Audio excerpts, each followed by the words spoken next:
ಆತ್ಮೀಯ ವೀಕ್ಷಕ ಬಾಂಧವರೇ, ಹೊಸಕುರಲ್ನ ವಿಶೇಷ ಮಾತುಕತೆಯಲ್ಲಿ ಇವತ್ತು ನಾವು KC ರೋಡಿನ ಆಕ್ಸಿಬ್ಲು ಒಂದು ಶುದ್ಧ ನೀರಿನ ತಯಾರಿಕಾ ಘಟಕ ಇಲ್ಲಿ ಬಂದಿದ್ದೇವೆ. ಇಲ್ಲಿ ವಿಶೇಷ ಏನು ಅಂತ ಹೇಳಿದರೆ, ಕಲರ್ಸ್ ಕನ್ನಡದ ಖ್ಯಾತ ರಿಯಾಲಿಟಿ ಶೋ ವಾಹಿನಿಯಾಗಿ ಹೊಸ ಪ್ರತಿಭೆಗಳಿಗೆ ಅವಕಾಶ ಕೊಡುತ್ತಾ ಆ ಪ್ರತಿಭೆಗಳನ್ನು ಬೆಳೆಸುವಲ್ಲಿ ತುಂಬ ದೊಡ್ಡ ಪ್ರೋತ್ಸಾಹ ನೀಡುತ್ತಿರುವಂತಹ ಕಲರ್ಸ್ ಕನ್ನಡದ ಡ್ಯಾನ್ಸಿಂಗ್ ಚಾಂಪಿಯನ್, ಇದರಲ್ಲಿ 1ನೇ ಆವೃತ್ತಿಯಲ್ಲಿ ಸ್ಪರ್ಧಾಳುವಾಗಿ ಭಾಗವಹಿಸುತ್ತಿರುವಂತಹ ಖ್ಯಾತ ನೃತ್ಯಪಟು, ಉಜಿರೆಯ ಬೆಳ್ತಂಗಡಿಯ ಮೂಲತಃ ತೌಶೀರ್ ಅವರು ನಮ್ಮೊಂದಿಗಿದ್ದಾರೆ. ಅವರು ಈಗಾಗಲೇ ಸುವರ್ಣ ಕನ್ನಡದ ಪಂಟರು ಕಾರ್ಯಕ್ರಮದಲ್ಲಿ ತನ್ನ ನೃತ್ಯ ಪ್ರತಿಭೆಯನ್ನು ತೋರಿಸಿ ಆ ನೃತ್ಯ ಪ್ರತಿಭೆಯ ಮೂಲಕವಾಗಿ ತನ್ನ ಆ ಪ್ರಥಮ ಪ್ರಶಸ್ತಿಯನ್ನು ಮಗಲಿಗೆ ಏರಿಸಿಕೊಂಡವರು. ಹಾಗೆಯೇ ಸುವರ್ಣದ ಪರಿವಾರ್ ಪ್ರಶಸ್ತಿಯನ್ನು ಕೂಡ ತನ್ನದಾಗಿಸಿಕೊಂಡವರು. ಬೆಳ್ತಂಗಡಿಯ UK ಹನೀಫ್ ಮತ್ತು ಶ್ರೀಮತಿ ತಾಹಿರಾ ದಂಪತಿಗಳ ಸುಪುತ್ರರಾಗಿ ಎಳವೆಯಿಂದಲೇ ಡ್ಯಾನ್ಸ್ ಪ್ರವೃತ್ತಿಯನ್ನು ಬೆಳೆಸಿಕೊಂಡು ಇದೀಗ ಡ್ಯಾನ್ಸ್ ಪ್ರತಿಭೆಯಾಗಿ ಜೊತೆಗೆ ಕನ್ನಡದ ಚಲನಚಿತ್ರಗಳಲ್ಲೂ ನಟಿಸಿಕೊಂಡು ತನ್ನ ಪ್ರತಿಭೆಯನ್ನು ಮೂಡಿಸ್ತಿರುವವರು ಶ್ರೀಯುತ ತೌಶೀರ್. ಎಳೆಯ ಪ್ರಾಯದ ತೌಶೀರ್ ತನ್ನ ದ್ವಿತೀಯ PUCಯ ವ್ಯಾಸಂಗವನ್ನು ಉಜಿರೆಯಲ್ಲಿ ಮಾಡ್ತಾ ಇದ್ದಾರೆ. ಇದನ್ನೆಲ್ಲ ಅವರ ಬಾಯಿಯಲ್ಲೇ ಕೇಳಿಕೊಳ್ಳೋಣ.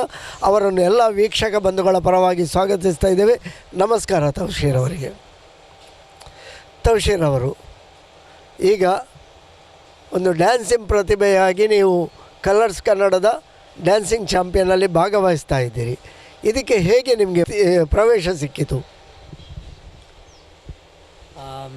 ಫಸ್ಟ್ ಆಫ್ ಆಲ್ ಲಾಕ್ಡೌನ್ ಎಲ್ಲ ಆಯಿತು. ಆಮೇಲೆ ತುಂಬ ಬ್ರೇಕ್ ಡೌನ್ ಆಯಿತು. ಅಂದರೆ 2.5 ಇಯರ್ಸ್ ಡ್ಯಾನ್ಸ್ ಇಲ್ಲ, ಎಲ್ಲರೂ ತುಂಬ ಕಷ್ಟ ಆಯಿತು. ಸೊ ಇವಾಗ ವಿಡಿಯೋ ಮಾಡಿ ಚಾನಲ್ ಕಳಿಸಿ ಡ್ಯಾನ್ಸ್ ಮಾಡಿ ಸೆಲೆಕ್ಷನ್ ಆಗುತ್ತೋ ಬಿಡುತ್ತೋ ಅದು ಸೆಕೆಂಡರಿ. ಫಸ್ಟ್ ನಮ್ಮ ಪ್ರಯತ್ನ ನಾವು ಕೊಡಬೇಕಂತ ನಾನು ಡ್ಯಾನ್ಸ್ ಮಾಡಿ ವಿಡಿಯೋ ಕಳಿಸಾದ್ಮೇಲೆ ಸೆಲೆಕ್ಷನ್ ಆಯಿತು. ಸೆಲೆಕ್ಷನ್ ಆದಮೇಲೆ ಬ್ಯಾಂಗ್ಳೂರು ಬನ್ನಿ ಅಂತ ಕಾಲ್ ಆಯಿತು. ಆ ಮಿಡ್ ಟರ್ಮ್ ಎಕ್ಸಾಮ್ ಇತ್ತು. 4 ಡೇಸ್ ಹಾಲಿಡೇಯಲ್ಲಿ ಒಂದಿನ ಬ್ಯಾಂಗ್ಳೂರು ಹೋಗಿ ಆಡಿಷನ್ ಕೊಟ್ಟು ರಿಟರ್ನ್ ಬಂದು ಎಕ್ಸಾಮ್ ಬರೆದು, ಅದು ನಾನು ಯಾರು ಫ್ರೆಂಡ್ಸಿಗೂ ಹೇಳಿಲ್ಲ, ಈವನ್ ಕಾಲೇಜ್ ಟೀಚರ್ಸ್ ಯಾರಿಗೂ ಹೇಳಿಲ್ಲ. ಎಲ್ಲ ಸೆಲೆಕ್ಷನ್ ಆದಮೇಲೆ ಕಾಲೇಜ್ಗೆ ಹೇಳೋಣ, ಫಸ್ಟಿಗೆ ಹೋಗಿಬಿಟ್ಟು ಬೇಡ ಎಕ್ಸಾಮ್ಸ್ ಅಂತ, ಅವ್ರಿಗೂ ಟೆನ್ಷನ್ ನನಗೂ ಟೆನ್ಷನ್, ಅದಕ್ಕೆ ಏನೂ ಹೇಳ್ಬೇಡ ಸಸ್ಪೆನ್ಸ್ ಆಗಿರಲಿ ಅಂತ ನಾನು ಹಾಲಿಡೇಯಲ್ಲಿ ಹೋಗಿ ಆಡಿಷನ್ ಕೊಟ್ಟು ಬಂದೆ. ಅದರಲ್ಲಿ ಸೆಲೆಕ್ಷನ್ ಆಯಿತು. After a mid term exam call ಬಂತು ಚಾನಲ್ ಕಲರ್ಸ್ ಕನ್ನಡದಿಂದ. ನಮ್ಮ ಅಪ್ಪಂಗೆ ಕಾಲ್ ಬಂತು, ನಿಮ್ಮ ಹುಡುಗ ಸೆಲೆಕ್ಟ್ ಆಗಿದ್ದಾನೆ, ಬನ್ನಿ ಸರ್ ಬ್ಯಾಂಗ್ಳೂರಿಗೆ, Jan 4th ಶೂಟಿಂಗ್ ಇದೆ, ಫಸ್ಟ್ ರಿಹರ್ಸಲ್ ಎಲ್ಲ ಮಾಡಬೇಕು, ನಿಮ್ಮ ಪಾರ್ಟ್ನರ್ ಬಂದು ರಾಜಾರಾಣಿ ರಿಯಾಲಿಟಿ ಶೋ ರನ್ನರ್ ಆಗಿ ಬಂದಿರೋದು ಇಶಿತಾ ಅಂತ, ಅವ್ರ ಹಸ್ಬೆಂಡ್ ಮುರುಘಾ ಅಂತ ಕೊರಿಯೋಗ್ರಾಫರ್, ದೊಡ್ಡ ಕೊರಿಯೋಗ್ರಾಫರ್. ಅವ್ರು ಕಾಲ್ ಮಾಡಿಬಿಟ್ಟು ಕರೆದ್ರು, ಬನ್ನಿ ಈ ಥರ ಅವಕಾಶ ಇದೆ ಮಾಡಿ ಅಂತ. ಸೊ ನನ್ನ ಪಾರ್ಟ್ನರಾಗಿ ಇಶಿತಾಕ ಮಾಡಿದ್ವಿ. ಆಮೇಲೆ ಕಾಲೇಜಿಂದ ತುಂಬ ಸಪೋರ್ಟ್ ಇತ್ತು. ನಾನು first standard to 10th SJM English medium ಸ್ಕೂಲಿಂದ ಓದಿರೋದು. ಆಮೇಲೆ PU ನಾನು ಎಕ್ಸೆಲ್ ಗುರುವೆನ್ಕೆರೆಯಲ್ಲಿ ಮಾಡ್ತಿದ್ದೀನಿ. ತುಂಬ ಸಪೋರ್ಟ್ ಮಾಡ್ತಾರೆ. ಆಮೇಲೆ ಏನು ಸ್ಟಡೀಸ್ ಎಲ್ಲ ಆನ್ಲೈನ್ ಎಲ್ಲ ಕಳಿಸ್ತಾರೆ, ಅಸೈನ್ಮೆಂಟ್ಸ್ ಎಲ್ಲ ತುಂಬ ಕಾಲೇಜಿಂದ ಸಪೋರ್ಟ್ ಬರ್ತಿದೆ. ಕಲರ್ಸ್ ಕನ್ನಡದ ಡ್ಯಾನ್ಸಿಂಗ್ ಚಾಂಪಿಯನಿಗೆ ಆಯ್ಕೆ ಆಗುವುದೇ ಒಂದು ದೊಡ್ಡ ವಿಷಯ. ಯಾಕೆಂತ ಹೇಳಿದರೆ ಇದು ರಾಜ್ಯಾದ್ಯಂತ ನಡೆಯುವಂತಹ ಒಂದು ರಿಯಾಲಿಟಿ ಶೋ. ಇದರಲ್ಲಿ ಭಾಗವಹಿಸಬೇಕಿದ್ರೆ ಅದೆಷ್ಟೋ ಪ್ರತಿಭೆಗಳು ಅಲ್ಲಿ ಬರ್ತವೆ. ಆ ಭಾಗವಹಿಸುವಂತಹ ಅವಕಾಶ ಸಿಕ್ಕುವುದು ಬಹಳ ಕಠಿಣ. ಇಂತಹ ಕಠಿಣ ಅವಕಾಶ ಹೇಗೆ ನಿಮ್ಮದಾಯಿತು? ಫಸ್ಟ್ ಆಫ್ ಆಲ್ ನಾನು ಡ್ರೀಮೂ ಮಾಡಿಲ್ಲ. ನಾನು ಇದರಲ್ಲಿ ಪಾರ್ಟಿಸಿಪೇಟ್ ಮಾಡ್ತೀನಿ ಅಂದರೆ ಕಲರ್ಸ್ ಕನ್ನಡ ಅಂದರೆ ಅದೊಂದು ಲೆವೆಲ್ ಇದೆ ಆ ಚಾನೆಲ್. ಅಂದರೆ ಅದರಲ್ಲಿ ಪಾರ್ಟಿಸಿಪೇಟ್ ಮಾಡೋಂದ್ರೆ ತುಂಬ ಖುಷಿ ಆಗುತ್ತೆ. ಸೊ ಇವಾಗ ಅದು ಓದೆ ಪ್ರಾಕ್ಟೀಸ್ ಆಯಿತು, ರಿಹರ್ಸಲ್ ಆಯಿತು, ಫಸ್ಟ್ ಎಪಿಸೋಡ್ ಚೆನ್ನಾಗಿ ಬಂತು, ಇನ್ನು ಸೆಕೆಂಡ್ ಎಪಿಸೋಡಿಗೆ ಪ್ರಿಪರೇಷನ್ ಆಗ್ತಾ ಇದೆ. So first episode I hope ನಿಮಗೆಲ್ಲ ಚೆನ್ನಾಗಿರುತ್ತೆ, ನಿಮ್ಗೆ ಖುಷಿಯಾಗಿರುತ್ತೆ. ಸೊ ನಿಮ್ಮ ಪ್ರೀತಿ, ನಿಮ್ಮ ಸಪೋರ್ಟ್ ಮಾಡ್ತಾ ಇರಬೇಕು. ನಮಗೆ ಇನ್ನೂ ಒಳ್ಳೆ ಪರ್ಫಾರ್ಮೆನ್ಸ್ ನಾವು ಕೊಡ್ತಾ ಇರ್ತೀವಿ. ಸೊ ಇದೊಂದು ಒಳ್ಳೆಯ ವೇದಿಕೆ, ಒಳ್ಳೆ ಯೂಸ್ ಮಾಡಬೇಕು ಅಂತ ತುಂಬ ಆಸೆ. ಈಗ ಕಲರ್ಸ್ ಕನ್ನಡದಂತಹ ಒಂದು ವಾಹಿನಿಯಲ್ಲಿ ಸ್ಪರ್ಧಾಳುವಾಗಿ ಭಾಗವಹಿಸಬೇಕಿದ್ರೆ ಅಲ್ಲಿ ಅವಕಾಶ ಸಿಕ್ಕಿದೆ. ಅವಕಾಶ ಸಿಕ್ಕಬೇಕಿದ್ರೆ ಆ ಕಠಿಣ ಸವಾಲುಗಳನ್ನು ಎದುರಿಸಿ ಆಗಿದೆ. ಈಗ ನನಗೆ ತಿಳಿದ ಮಟ್ಟಿಗೆ 2 ಆವೃತ್ತಿಗಳು ಆಗಿದೆ. ಇಂತಹ ಒಂದು ಸ್ಪರ್ಧೆಯಲ್ಲಿ ಭಾಗವಹಿಸಬೇಕಿದ್ರೆ ನೃತ್ಯ ಪ್ರತಿಭೆ ಬೇಕು. ಈ ನೃತ್ಯ ಪ್ರತಿಭೆ ನಿಮ್ಮಲ್ಲಿ ಯಾವಾಗಿನಿಂದ ಆಸಕ್ತಿ ಆಯಿತು? ಯಾಕೆಂದರೆ ಇದು ಎಷ್ಟು ವರ್ಷದಿಂದ ನೀವು ಇದನ್ನು ಅಭ್ಯಾಸ ಮಾಡ್ತಾ ಇದ್ದೀರಿ?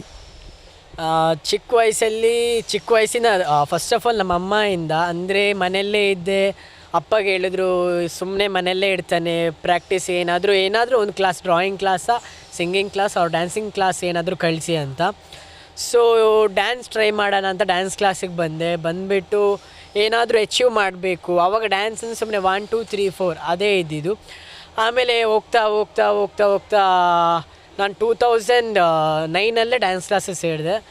ಆಮೇಲೆ ಲೋಕಲ್ ಪ್ರೋಗ್ರಾಮ್ಸ್ JCI ಅದರಲ್ಲೆಲ್ಲ ಪಾರ್ಟಿಸಿಪೇಟ್ ಮಾಡಿದೆ. ಆಮೇಲೆ ಫಸ್ಟ್ ಕಾಂಪಿಟೇಷನ್ JCI ಮಾಡಿರೋದು. ಆ ಫಸ್ಟ್ ಕಾಂಪಿಟೇಷನಲ್ಲಿ ನನಗೆ ಫಸ್ಟ್ ಪ್ರೈಸ್ ಸಿಕ್ಕಿದ್ದು, ಅದು ತುಂಬ ಖುಷಿ.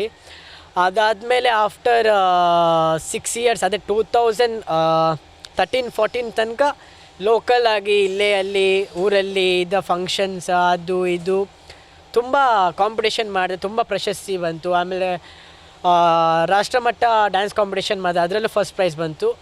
ಆಮೇಲೆ ಇನ್ನೊಂದು ಏನಂದರೆ, ಇವಾಗ TV ಚಾನಲ್ ಬರಬೇಕು, ಏನಾದರೂ ಮಾಡಬೇಕು. ಸೊ ನಾನು ಇಲ್ಲಿಂದ 2014ಗೆ ಬ್ಯಾಂಗ್ಳೂರಿಗೆ ಹೋದೆ. ಬ್ಯಾಂಗ್ಳೂರಿಗೆ ಹೋಗ್ಬಿಟ್ಟು ನಾನು ಬ್ಯಾಕ್ ಡ್ಯಾನ್ಸರ್ ಆಗಿ ಡ್ಯಾನ್ಸ್ ಮಾಡ್ತಿದ್ದೆ 2 ಇಯರ್ಸ್. ಡಿ ಜೂನಿಯರ್ಸ್ ಆ್ಯಂಡ್ ಮರಣ ಮೈಲಡಮ್. ಡಿ ಜೂನಿಯರ್ಸ್ ಅದು ETV ತೆಲುಗು ಸೀಸನ್ 1ನಲ್ಲಿ ನಾನು ಬ್ಯಾಕ್ ಡ್ಯಾನ್ಸರಾಗಿ ಮಾಡಿದ್ದೆ. ಆ್ಯಂಡ್ ಈವನ್ ಮ್ಯಾನಡ ಮೈಲ ಮಾಡಿದೆ. ಅದಾದಮೇಲೆ 2015-16 ಪುಟಾಣಿ ಪಂಟ್ರು ಅಂತ ಒಂದು ಶೋ ಬಂತು ಸ್ಟಾರ್ ಸುವರ್ಣದಲ್ಲಿ. ಅದರಲ್ಲಿ ಮಾಡಿದೆ, ಅದ್ರಲ್ಲಿ ಪಾರ್ಟಿಸಿಪೇಟ್ ಮಾಡಿದೆ.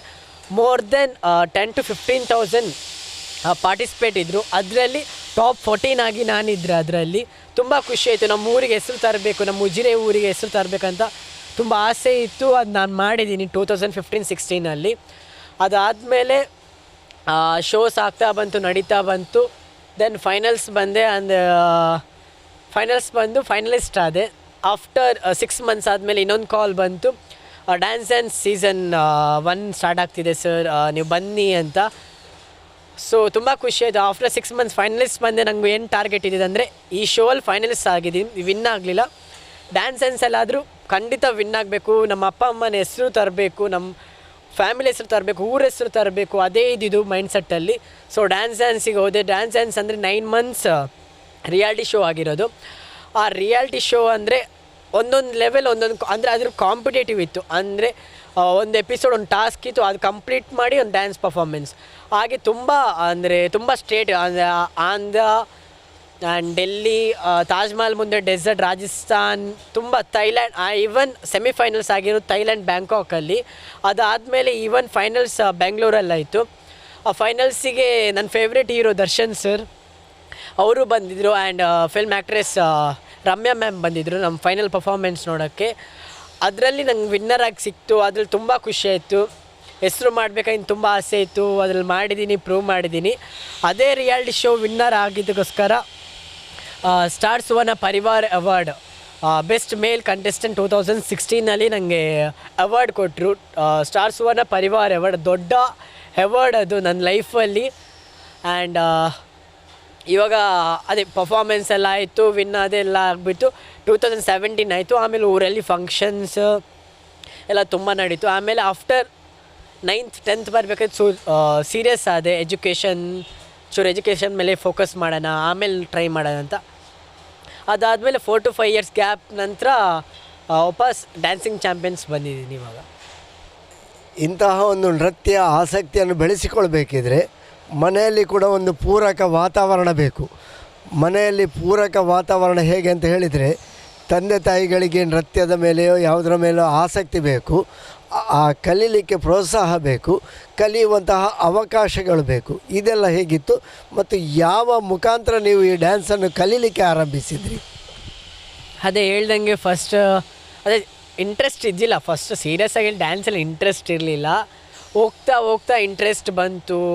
ಅವ್ರು ಯಾಕೆ ಚೆನ್ನಾಗಿ ಮಾಡ್ತಾರೆ ನನಗಿಂತ, ಅವ್ರಿಗಿಂತ ನಾನು ಚೆನ್ನಾಗಿ ಮಾಡಬೇಕು, ಅದೇನೋ ಇತ್ತು, ಅವ್ರಿಗಿಂತ ನಾನು ಚೆನ್ನಾಗಿ ಮಾಡಬೇಕಂತ. ಸೊ ಮಾಡ್ತಾ ಅವ್ರಿಗೇ ಚಾಲೆಂಜ್ ಮಾಡ್ಕೊಂಡು ಇಷ್ಟು ಲೆವೆಲ್ ಬಂದೆತ್ತಿದ್ದೀನಿ. ಆ್ಯಂಡ್ ಅದೇ ಅಲ್ಲ, ಮನೆಯಲ್ಲಿ ತಂದೆ ತಾಯಿಗಳಿಗೆ ಹೇಗೆ ಆಸಕ್ತಿ ಅಂದರೆ ಇವಾಗ ಸಾಂಗ್ ಹಾಕಿದ್ರೆ ನಾನು ಏನಾದರೂ ಮಾಡ್ತಾಯಿರ್ತೀನಿ, ಡ್ಯಾನ್ಸೋ ಏನೋ. ಇವ್ರಿಗೆ ಆಗ್ತಿದ್ದೆ, ಇವನು ಯಾಕಪ್ಪ ಈಗ ಮಾಡ್ತಾನೆ, ಸಾಂಗ್ ಹಾಕಿದ್ರೆ ಸುಮ್ಮನೆ ಹಿಂಗೆ ಮಾಡ್ತಾಯಿರ್ತಾನೆ. ಸೊ ಅವ್ರಿಗೆ ಆಯಿತು ಇವರು ಡ್ಯಾನ್ಸ್ ಹಾಕೋಣ, ಡ್ಯಾನ್ಸಲ್ಲಿ ಏನಾದರೂ ಹೆಸರು ಮಾಡ್ತಾನೆ ನೋಡಿ ಅಂತ.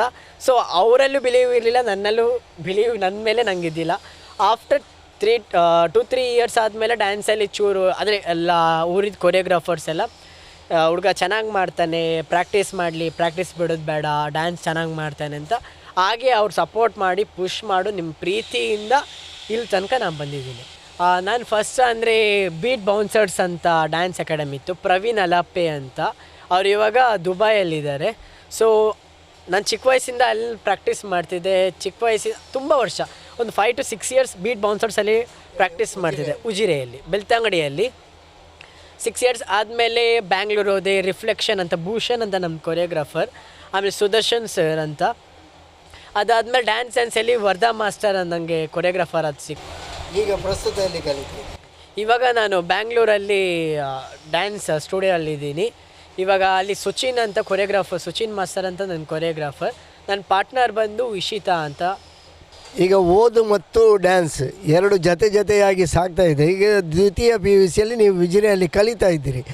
ಈ ಸಂದರ್ಭದಲ್ಲಿ ನಿಮ್ಮ ಮುಂದಿನ ಗುರಿ ಏನು? ಡ್ಯಾನ್ಸಲ್ಲೇ ಮುಂದುವರಿಬೇಕು ಅಥವಾ ಓದಿನಲ್ಲಿ ಯಾವುದಾದ್ರೂ ಒಂದು ಇಂಥದ್ದೇ ಒಂದು ಪದವಿಯನ್ನು ಪಡೆಯಬೇಕು ಎನ್ನುವಂತಹ ಒಂದು ಯಾರಿಗಾದರೂ ಒಂದು ನಿರ್ದಿಷ್ಟ ಗುರಿ ಇರ್ತದೆ, ಮತ್ತು ತಂದೆ ತಾಯಿಗಳಿಗೂ ಒಂದು ನನ್ನ ಮಗ ಹೀಗೆ ಆಗಬೇಕಂತ ಇರ್ತದೆ.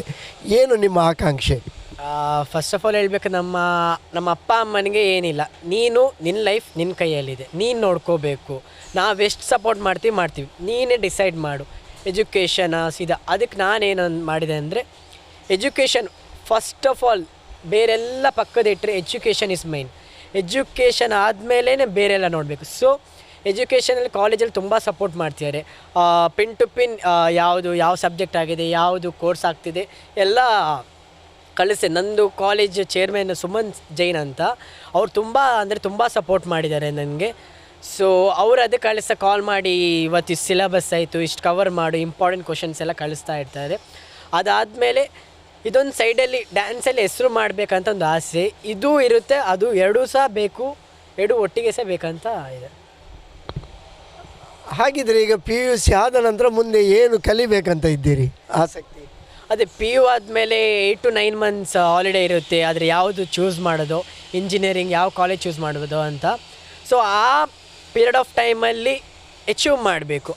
ಅಂದರೆ ಮನೆಯಲ್ಲಿ ಕೂತ್ಕೊಂಡು ನೆಕ್ಸ್ಟ್ ಯಾವ ಕಾಲೇಜ್ ಹೋಗ್ಬೇಕಂತ ನೋಡಬೇಕು. ಈವನ್ ಸುಮ್ಮನೆ ಮನೇಲಿ ಇರೋದಕ್ಕಿಂತ ನಮ್ಮ ಟ್ಯಾಲೆಂಟ್ ನಾವೇನು ಮಾಡ್ಬೋದು ಅಂತ ಅದನ್ನು ತೋರಿಸ್ಬೇಕು. ಅದಕ್ಕೆ ಇವಾಗ ಒಂದು ಇಂಜಿನಿಯರಿಂಗ್ ಮಾಡಬೇಕು, ಅದರಲ್ಲೇ ಟೈಮ್ ಸಿಕ್ಕಿದಾಗ ಡ್ಯಾನ್ಸು ಮಾಡಬೇಕು.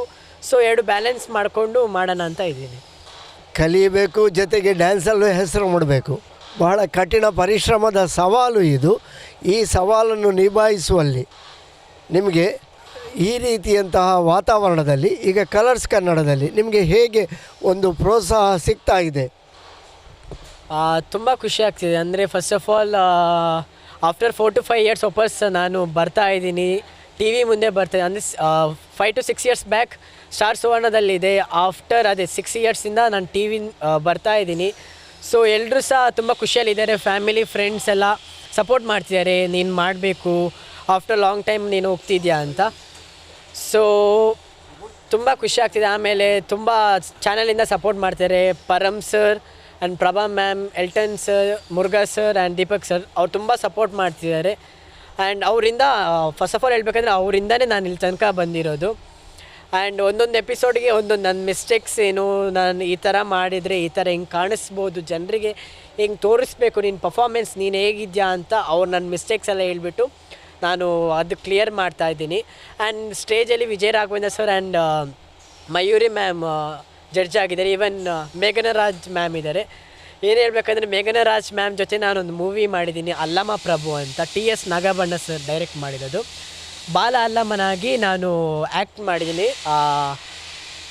ಅಲ್ಲಮ್ಮ ಆಗಿ ಡಾಲಿ ಧನಂಜಯ್ ನಿಮಗೆಲ್ಲರಿಗೂ ಗೊತ್ತಿರೋದು, ಟಗರು ಮೂವಿಯಲ್ಲಿ ಹಿಟ್ಟಾಗಿರೋ ಡಾಲಿ ಧನಂಜಯ್ ಅವ್ರ ಜೊತೆನೂ ನಾನು ವರ್ಕ್ ಮಾಡಿದ್ದೀನಿ. ತುಂಬ ಖುಷಿಯಾಗುತ್ತೆ. ಅವರು ಇವಾಗ ಈ ಮಟ್ಟಕ್ಕೆ ಬೆಳೆದಿದ್ದಾರೆ ಅಂದರೆ ಅವ್ರ ಥರನೇ ಆಗಬೇಕು, ಅವರೇ ನಮ್ಮ ಇನ್ಸ್ಪಿರೇಷನ್, ಅವ್ರ ಥರ ಬೆಳಿಬೇಕಂತ ಇದೆ. ಸೊ ಅದರ ಬಗ್ಗೆ ಕೇಳಬೇಕು ಅಂತ ಇದೆ. ಯಾಕೆಂದರೆ ಡ್ಯಾನ್ಸಿಂಗಿನಿಂದ ಈಗ ಚಲನಚಿತ್ರ ರಂಗ ಪ್ರವೇಶ ಆಗಿದ್ದೀರಿ. ಚಲನಚಿತ್ರ ರಂಗ ಪ್ರವೇಶ ಆಗಬೇಕಿದ್ರೆ ಅಷ್ಟು ಸುಲಭ ಏನೂ ಇಲ್ಲ. ಒಂದು ಚಲನಚಿತ್ರಕ್ಕೆ ಅವಕಾಶ ಸಿಗಬೇಕಿದ್ರೆ ಅಲ್ಲೂ ಕೂಡ ಕಠಿಣ ಸವಾಲುಗಳಿವೆ. ನಿಮಗೆ ಹೇಗೆ ಅಲ್ಲಮ ಪ್ರಭು ಅಲ್ಲಿ ಅವಕಾಶ ಸಿಕ್ಕಿತು? ಪುಟಾಣಿ ಪಂಟ್ರು ನಾನು ಮಾಡ್ತಿದ್ದೆ. ಪುಟಾಣಿ ಪಂಟ್ರು ಮಾಡಬೇಕಾದ್ರೆ ಸೆಮಿಫೈನಲ್ಸ್ ಬರಬೇಕಾದ್ರೆ ಡೈರೆಕ್ಟ್ರ್ ಕಾಲ್ ಮಾಡೋದು, ನಿಮಗೊಬ್ಬರು ಡೈರೆಕ್ಟರ್ ಕಾಲ್ ಬಂದಿದೆ ಒಂದು ಮೂವಿ ಸೆಲೆಕ್ಷನ್ ಅಂತ, ಸೊ ನೀವು ನಿಮ್ಮ ಬೆಸ್ಟ್ ನೀವು ಕೊಟ್ಟು ಬನ್ನಿ, ಆಡಿಷನ್ ಕೊಟ್ಟು ಬನ್ನಿ, ನೋಡೋಣ ಏನಾಗುತ್ತೆ ಅಂತ. ಸೊ ನಾವೇನು ಪ್ರಿಪೇರ್ ಆಗಿಲ್ಲ, ಮೂವಿ ಏನು ಆ್ಯಕ್ಟಿಂಗ್ ಅಂದರೆ ಏನೂ ಗೊತ್ತಿಲ್ಲ. ಸೊ ಹೋದೆ, TS ನಾಗಭರಣ ಸರ್ ಇದ್ದರು. ಹೋಗಿ ಒಂದು ಲೈನ್ ಹೇಳಿದ್ರು, ನೀನು ಇಷ್ಟೇ ಏನು ಟೆನ್ಷನ್ ಮಾಡಬೇಡ, ಆರಾಮ್ಸಾಗಿರು, ನಿನಗೆ ಒಂದು ಹೇಳ್ತೀನಿ ಅದನ್ನು ನೀನು ಡೈರೆಕ್ಟಾಗಿ ಹೇಳು ಅಷ್ಟೇ ಅಂತ. ನಿನ್ನ ಹೆಸ್ರೇನು ಅಂತ ಕೇಳಿದ್ರು. ತೌಶೀರ್ ಅಂತ ಹೇಳಿದೆ. ಅಲ್ಲ, ನಿನ್ನ ಹೆಸರು ಅಲ್ಲಮ್ಮ ಅಂತ ಹೇಳು. ಓಕೆ, ನಿನ್ನ ಹೆಸರೇನು ಅಂತ ಕೇಳಿದ್ರು. ಅಲ್ಲಮ ಪ್ರಭು ಅಂತ ಹೇಳು, ಅಲ್ಲಮ ಪ್ರಭು ಅಂತ ಹೇಳಿದೆ. ಸೊ ಅವರಿಗೆಲ್ಲ ಖುಷಿ ಆಯಿತು. ಆಮೇಲೆ ಪನ್ನಗಭರಣ ಅವ್ರ ಮಗ TS ನಾಗಭರಣ ಸರ್ ಇದು, ಅವರು ಸಹ ಇವಾಗ ದೊಡ್ಡ ಡೈರೆಕ್ಟರ್ ನಿರ್ದೇಶಕ ಆಗಿದ್ದಾರೆ. ಅವರು ಸಹ ತುಂಬ ಸಪೋರ್ಟ್ ಮಾಡಿದರೆ. ಆಮೇಲೆ ಇದರಲ್ಲಿ ಸೆಲೆಕ್ಟ್ ಆದಮೇಲೆ ಸಾಗರ ಆ್ಯಂಡ್ ಹಾಸನ್, ಶಿವಮೊಗ್ಗ ಎಲ್ಲದರಲ್ಲಿ ಸಹ ಹೋಗಿ ಶೂಟಿಂಗ್ ಆಗಿದೆ. ಇದು ಅಲ್ಲಮ ಪ್ರಭು. ತುಂಬ ಖುಷಿ ಆಗ್ತಿದೆ ಅಲ್ಲಮ ಪ್ರಭುವಲ್ಲಿ ನಾನು ಆ್ಯಕ್ಟ್ ಮಾಡಿರೋದು. ಈಗ ನಾಗಾಭರಣರಂತಹ ಒಂದು ನಿರ್ದೇಶಕನ ಕೈಯಲ್ಲಿ ಚಿತ್ರ ಮಾಡೋದು, ನಟಿಸುವುದು ಬಹಳ ಒಂದು ದೊಡ್ಡ ಹೆಮ್ಮೆಯ ವಿಷಯ. ಯಾಕೆಂದರೆ ನಾಗಾಭರಣ ತುಂಬ ಹೆಸರು ಮಾಡಿದಂಥ ಕನ್ನಡ ಚಿತ್ರರಂಗದ ನಿರ್ದೇಶಕರಲ್ಲಿ ಒಬ್ಬರು. ಆ ನಿರ್ದೇಶನದಲ್ಲಿ, ಅವರ ನಿರ್ದೇಶನದಲ್ಲಿ ಅಲ್ಲಮ ಪ್ರಭುವಲ್ಲಿ ನಟಿಸುವಂತಹ ಅವಕಾಶ ನಿಮಗೆ ಹೇಗೆ ಅನ್ನಿಸಿತು? ಯಾಕೆಂದರೆ ನಟನೆ ಎನ್ನುವುದು ಡ್ಯಾನ್ಸಿಂಗ್ ಮತ್ತು ನಟನೆ ಎರಡು ಬೇರೆ ಬೇರೆ ರೀತಿಯ ಇದು. ಡ್ಯಾನ್ಸಿಂಗಲ್ಲೂ ನಟನೆ ಹಾವಭಾವಗಳು ಇರ್ತವೆ, ಆದರೆ ನಟನೆಯಲ್ಲಿ ಪೂರ್ತಿ ಭಾವನೆಗಳು ಮತ್ತು ಆ ನಟನಾ ಕೌಶಲ್ಯ, ಇದು ಹೇಗೆ ನೀವು ಹೊಂದಿಕೊಂಡ್ರಿ? ಆ್ಯಕ್ಟಿಂಗ್ ಬರಬೇಕು ಕಾರಣ ನನ್ನ ಎಕ್ಸ್ಪ್ರೆಷನಿಂದ. ಫಸ್ಟ್ ಆಫ್ ಆಲ್ ಹೇಳಬೇಕಾದ್ರೆ, ಡ್ಯಾನ್ಸ್ ಮಾಡಬೇಕಾದ್ರೆ ಎಲ್ಲರೂ ಹೇಳ್ತಿದ್ರು, ನಿನ್ನ ಥರ ಎಕ್ಸ್ಪ್ರೆಷನ್ ಯಾರು ಕೊಡೋಲ್ಲ, ನೀನು ಚೆನ್ನಾಗಿ ಎಕ್ಸ್ಪ್ರೆಷನ್ ಕೊಡ್ತೀಯ, ಹುಡುಗಾಗಿ ಎಕ್ಸ್ಪ್ರೆಷನ್ ಕೊಡೋದು ತುಂಬ ಕಷ್ಟ ಅಂತ.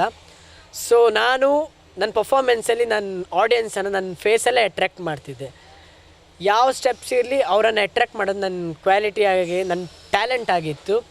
ಸೊ ಅದರಿಂದ TS ನಾಗಭರಣ ಸರಿಗೆ ಗೊತ್ತಾಯಿತು. ಸೊ ನನ್ನ ಎಕ್ಸ್ಪ್ರೆಷನಿಗೋಸ್ಕರ ಅವ್ರು ನನ್ನ ಕಾಲ್ ಮಾಡಿಬಿಟ್ಟು, ಸರ್ ನೀವು ಆಡಿಷನ್ ಬರಬೇಕಂತ. ಸೊ ಈ ಥರ ಎಲ್ಲ ನಡೀತು ಪ್ರೋಸೆಸ್. ಅಂತೂ ಎಳವೆಯಿಂದಲೇ ನೃತ್ಯವನ್ನು ಅಭ್ಯಾಸ ಮಾಡಿಕೊಂಡು ಆ ನೃತ್ಯದ ಮೂಲಕವಾಗಿ ಪಳಗಿ ಸುವರ್ಣದವರ ಪುಟಾಣಿ ಪಂಟ್ರು ಅಲ್ಲಿ ಪ್ರಥಮ ಪ್ರಶಸ್ತಿಯನ್ನು ಪಡೆದು, ಸುವರ್ಣ ಪರಿವಾರ ಪ್ರಶಸ್ತಿಯನ್ನು ಪಡೆದು, ಇದೀಗ ಕಲರ್ಸ್ ಕನ್ನಡದ ಖ್ಯಾತ ವಾಹಿನಿ, ರಿಯಾಲಿಟಿ ಶೋ ವಾಹಿನಿಯ ಡ್ಯಾನ್ಸಿಂಗ್ ಚಾಂಪಿಯನ್ನ ಸ್ಪರ್ಧಾಳುವಾಗಿ ಸ್ಪರ್ಧಿಸುತ್ತಿರುವಂತಹ ಉಜಿರೆಯ ತೌಶೀರ್ ಅವರು ನಮ್ಮೊಂದಿಗಿದ್ದಾರೆ. ಈ ಹೊತ್ತು ಆಕ್ಸಿಬ್ಲು ನಮ್ಮ ಉಳ್ಳಾಲ ಪರಿಸರದ, ಅಂದರೆ ಮಂಗಳೂರು ವಿಧಾನಸಭಾ ಕ್ಷೇತ್ರದ ಒಂದು ಶುದ್ಧ ನೀರಿನ ತಯಾರಿಕಾ ಘಟಕ ಆಕ್ಸಿಬ್ಲು ಈ ಸಂಸ್ಥೆಗೆ ಬಂದಿದ್ದಾರೆ. ಈ ಸಂಸ್ಥೆಯವರು ಅವರ ಈ ಒಂದು ಪುಟಾಣಿ ಪ್ರತಿಭೆಗಾಗಿ ಅಭಿನಂದಿಸಿದ್ದಾರೆ. ಈ ಸಂಸ್ಥೆಯ ಬಗ್ಗೆ ನಿಮ್ಮ ಅನಿಸಿಕೆ, ನಿಮ್ಮನ್ನೀಗ ಕರೆದು ಇಲ್ಲಿ ಒಂದು ಗೌರವಿಸಿದರು. ತುಂಬ ಖುಷಿಯಾಯಿತು. ನಾನು ಬ್ಯಾಂಗ್ಳೂರಲ್ಲಿದ್ದೆ. ಸೊ ನಮ್ಮ ಡ್ಯಾಡಿಗೆ ಕಾಲ್ ಬಂತು, ಇವಾಗ ಆಕ್ಸಿಬ್ಲು ಅವ್ರ ವಾಟರ್ ಕಂಪನಿ ಅವರು ಕಾಲ್ ಮಾಡಿದರು, ನೀನು ಬರಬೇಕು, ನಿನ್ನ ಜೊತೆ ಮಾತುಕತೆ ಮಾಡಬೇಕಂತ. ತುಂಬ ಖುಷಿ ಆಯಿತು. ಅಂದರೆ ಅದೊಂದು ಆಕ್ಸಿಬ್ಲು ಅಂದರೆ ಆಲ್ಮೋಸ್ಟ್ ನಮ್ಮ ಕರ್ನಾಟಕ ಅಲ್ಲ, ನಮ್ಮ ಆಲ್ಮೋಸ್ಟ್ ಇಂಡಿಯಾನೇ ಆಕ್ಸಿಬ್ಲು ಕಂಪನಿ ಬ್ರ್ಯಾಂಡ್ ಇದೆ. ಸೊ ಅವ್ರ ಜೊತೆನೇ ಒಂಚೂರು ಸಪೋರ್ಟ್ ಮಾಡೋಣ, ಅವ್ರಿಗೂ ಸಪೋರ್ಟ್ ಮಾಡೋಣ, ಅವ್ರು ನಮಗೂ ತುಂಬ ಸಪೋರ್ಟ್ ಮಾಡ್ತಿದ್ದಾರೆ, ಪ್ರೋತ್ಸಾಹ ಮಾಡ್ತಿದ್ದಾರೆ. ತುಂಬ ಖುಷಿ ಆಗ್ತಿದೆ. ಸೊ ಇಲ್ಲಿ ಬಂದು ಮಾತಾಡಿಬಿಟ್ಟು ಅವ್ರ ಜೊತೆ ಮಾತಾಡಿ ಅವ್ರ ಜೊತೆ ಟೈಮ್ ಸ್ಪೆಂಡ್ ಮಾಡೋಣ ಅಂತ ಇಲ್ಲಿ ಬಂದಿದ್ದೀನಿ. ಆಕ್ಸಿಬ್ಲು ಸಂಸ್ಥೆ ಅಂದರೆ ಶುದ್ಧ ನೀರು ತಯಾರಿಕಾ ಘಟಕ ಸಂಸ್ಥೆಯ ಒಂದು ಬ್ರ್ಯಾಂಡ್ ಅಂಬಾಸಿಡರ್ ಆಗಿ ತೌಶೀರ್ ಅವರನ್ನು ನಿಯೋಜಿಸುವಂತಹ ಒಂದು ಯೋಜನೆ ಈ ಸಂಸ್ಥೆಯವರಿಗಿದೆ. ಆಕ್ಸಿಬ್ಲು ಸಂಸ್ಥೆ ಈಗಾಗಲೇ ಶುದ್ಧ ನೀರಿನ ತಯಾರಿಕಾ ಘಟಕವಾಗಿ ಖ್ಯಾತಿಯನ್ನು ಪಡೆದಿದೆ. ಅದು ಇನ್ನಷ್ಟು ಖ್ಯಾತಿಯನ್ನು ಪಡೆಯಲಿ. ಹಾಗೆಯೇ ತೌಶೀರ್ ಅವರು ಈಗ ರಿಯಾಲಿಟಿ ಶೋ ಸ್ಪರ್ಧೆಯಲ್ಲಿ ಸ್ಪರ್ಧಾಳುವಾಗಿದ್ದೀರಿ. ಇಲ್ಲಿ ನಿಮ್ಮ ಸ್ಪರ್ಧೆಯ ಬಗ್ಗೆ ನಿಮ್ಮ ಭರವಸೆ ಏನು? ನನ್ನ ಪ್ರಕಾರ ನನ್ನ ಬೆಸ್ಟ್ ನಾನು ಕೊಡ್ತೀನಿ. ಆಲ್ಮೋಸ್ಟ್ ಅಂದರೆ ನನ್ನ fan base and family relatives ನನ್ನ ಮೇಲೆ ಹೋಪ್ ಇಟ್ಟಿದ್ದಾರೆ. ಅದು ಯಾವತ್ತೂ ಕಲ್ತ್ಕೊಳ್ಬಾರ್ದು. ನನ್ನಲ್ಲಿ ಎಷ್ಟಾಗುತ್ತೋ ನಾನು ಎಷ್ಟು 100 to 200% ಕೊಡ್ತೀನಿ. ನನ್ನ ಬೆಸ್ಟ್ ಆಲ್ಮೋಸ್ಟ್ ಕೊಟ್ಟಿದ್ದೀನಿ, ಕೊಡ್ತಾ ಬರ್ತಾ ಇದ್ದೀನಿ. 2 ಎಪಿಸೋಡ್, ಇನ್ನು ನೆಕ್ಸ್ಟ್ ಎಪಿಸೋಡ್ ಇವಾಗ ಪ್ರಾಕ್ಟೀಸ್ ಮಾಡಬೇಕು. ಇವಾಗ ರಿಟರ್ನ್ ಬ್ಯಾಂಗ್ಳೂರ್ ಹೋಗಿ ಪ್ರಾಕ್ಟೀಸ್ ಮಾಡಬೇಕು. ತುಂಬ ಹಾರ್ಡಾಗಿದೆ. ಚೂರು ಲಿಫ್ಟಿಂಗ್ ಎಲ್ಲ ತುಂಬ ಮಾಡೋಕ್ಕಿದೆ. ಸೊ ಇಲ್ಲಿಂದ ಪ್ರಿಪೇರ್ ಆಗಿ ಹೋಗೋಣ ಅಂತ ನಾನು ಬಂದಿದ್ದೀನಿ. ಚೂರು ಮೈಂಡ್ ಫ್ರೀಯಾಗಿ ಊರು ಬಂದು ಮಾತಾಡಿ ಫ್ಯಾಮಿಲಿ ಹತ್ರ ಮಾತಾಡಿ ಹೋಗೋಣ ಅಂತ ಇಲ್ಲಿ ಊರಿಗೆ ಬಂದಿದ್ದೀನಿ. ಸೊ ಊರಿಗೆ ಬಂದು ಆಕ್ಸಿಬ್ಲು ಅವ್ರು ಕರೆದಿದ್ದಾರೆ, ಬಂದು ಮಾತುಕತೆ ಮಾಡೋಣ ಸರ್. ಅದಕ್ಕೆ ತುಂಬ ಖುಷಿಯಾಯಿತು. ಎರಡು ಎಪಿಸೋಡ್ ಮಾಡಿದ ತಕ್ಷಣ ಬನ್ನಿ ಸರ್ ಈಗ ಹೇಳಬೇಕು, ತುಂಬ ಖುಷಿಯಾಗುತ್ತೆ. ತುಂಬ ಸರ್ಪ್ರೈಸ್ ಆಗಿತ್ತು ಕಾಲ್ ಮಾಡಬೇಕಾದ್ರೆ, ಅವ್ರ ಜೊತೆ ಮಾತುಕತೆ ಮಾಡಬೇಕಾದ್ರೆ ತುಂಬ ಖುಷಿಯಾಗುತ್ತೆ. ಆತ್ಮೀಯ ವೀಕ್ಷಕ ಬಾಂಧವರೇ, ನಮ್ಮ ದಕ್ಷಿಣ ಕನ್ನಡದ ಬೆಳ್ತಂಗಡಿ ಉಜಿರೆಯ ಶ್ರೀ UK ಹನೀಫ್ ಮತ್ತು ಶ್ರೀಮತಿ ತಾಹಿರಾ ದಂಪತಿಗಳ ಸುಪುತ್ರ ತೌಶೀರ್ ಅವರು ತನ್ನ ನೃತ್ಯ ಪ್ರತಿಭೆಯಿಂದ ಈಗ ರಾಜ್ಯಾದ್ಯಂತ ಗಮನ ಸೆಳೆಯುತ್ತಾ ಇದ್ದಾರೆ. ಅವರ ಈ ಪ್ರತಿಭೆ ಡ್ಯಾನ್ಸಿಂಗ್ ಚಾಂಪಿಯನ್ನಲ್ಲಿ ಇನ್ನಷ್ಟು ಹೆಚ್ಚು ಅವಕಾಶಗಳ ಮೂಡಿ ಬರಲಿ. ನಮ್ಮ ಜಿಲ್ಲೆಗೊಂದು ಹೆಸರು, ಅವರು ಹೇಳಿದ ಹಾಗೆ ಅವರ ಊರಿಗೆ, ಅವರ ತಂದೆ ತಾಯಿಗಳಿಗೆ ಹೆಸರು ತರುವಂತಹ ಒಂದು ಸ್ಪರ್ಧೆಯನ್ನು ನೀಡಿ ಆ ಸ್ಪರ್ಧೆಯಲ್ಲಿ ಪ್ರಥಮ ಪ್ರಶಸ್ತಿಯೊಂದಿಗೆ ಅವರು ಹೊಮ್ಮಿ ಬರಲಿ ಎನ್ನುವಂತಹ ನಮ್ಮೆಲ್ಲರ ಹಾರೈಕೆ, ವಾಕ್ಸಿಬ್ಲು ಸಂಸ್ಥೆಯ ಹಾರೈಕೆಯು ಅದೇ ಆಗಿದೆ. ಅವರ ಅಭಿಮಾನಿಗಳು ಅದನ್ನೇ ಬಯಸ್ತಾ ಇದ್ದಾರೆ. ಎಲ್ಲರ ಆಶೀರ್ವಾದದಿಂದ, ಎಲ್ಲರ ಆಶಯದಿಂದ ತೌಶೀರ್ ಅವರ ಪ್ರತಿಭೆ ಡ್ಯಾನ್ಸಿಂಗ್ ಚಾಂಪಿಯನ್ನಲ್ಲಿ ಅದ್ಭುತವಾಗಿ ಮೂಡಿ ಬರಲಿ. ಅವರು ರಾಜ್ಯದಿಂದ ಅಂತಾರಾಷ್ಟ್ರೀಯ ಮಟ್ಟಕ್ಕೆ ಬೆಳೆಯಲಿ ಎನ್ನುವಂತಹ ಹಾರೈಕೆಯೊಂದಿಗೆ ನಮ್ಮೊಂದಿಗೆ ಇಷ್ಟು ಹೊತ್ತು ಒಳ್ಳೆಯ ರೀತಿಯಲ್ಲಿ ಮಾತನಾಡಿದಂತಹ ಶ್ರೀಯುತ ತೌಶೀರ್ ಅವರಿಗೆ ಹೊಸಕುರಲ್ ಬಳಗದ ಪರವಾಗಿ, ನಮ್ಮೆಲ್ಲ ವೀಕ್ಷಕ ಬಂಧುಗಳ ಪರವಾಗಿ, ಹಾಗೆ ವಾಕ್ಸಿಬ್ಲು ಸಂಸ್ಥೆಯ ಪರವಾಗಿ ವಂದನೆಗಳು, ನಮಸ್ಕಾರ.